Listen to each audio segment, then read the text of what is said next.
So how to save thousands of dollars when you buy. And the first thing that you want to make sure that you know exactly what you want when you're going into it, so that you're not looking at homes that are, you want to find what you love and what you need and all that kind of stuff like we've been talking about.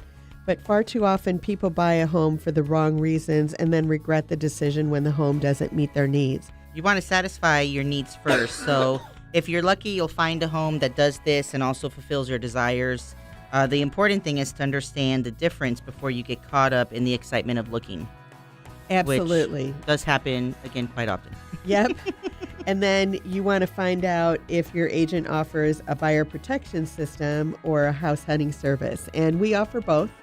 What a buyer protection service is our buyer protection is if you're not satisfied with your home purchase in the first 18 months, we'll either buy it back or we'll sell it for free.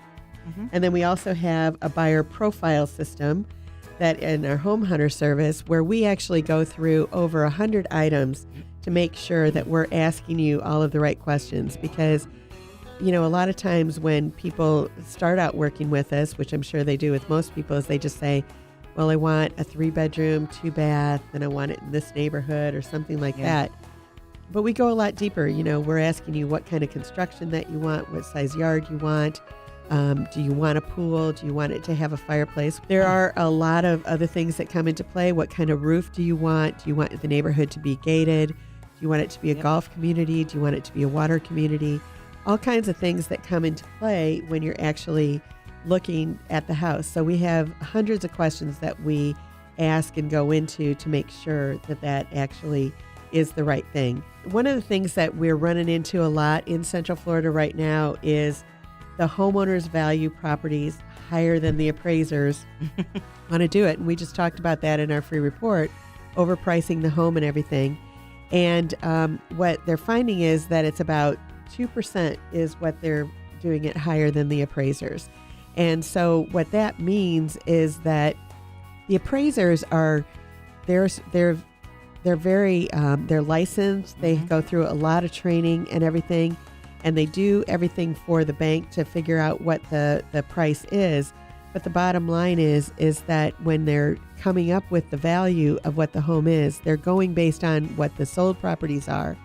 And it is their opinion of this house was $5,000 better in value, this house was $5,000 less in value, to come up with their number of whatever it is.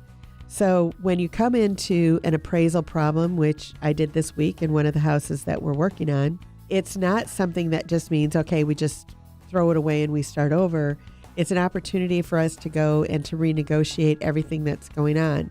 And so, you know, we're working together with all of the agents involved, all of the buyers and sellers that are involved. We're working with the lenders that are involved to really make this deal go together. And the first thing that we do is we obviously go back to the appraiser and say, well, the reason that we came to this value was X, and would you consider that? And sometimes they do, and sometimes they don't.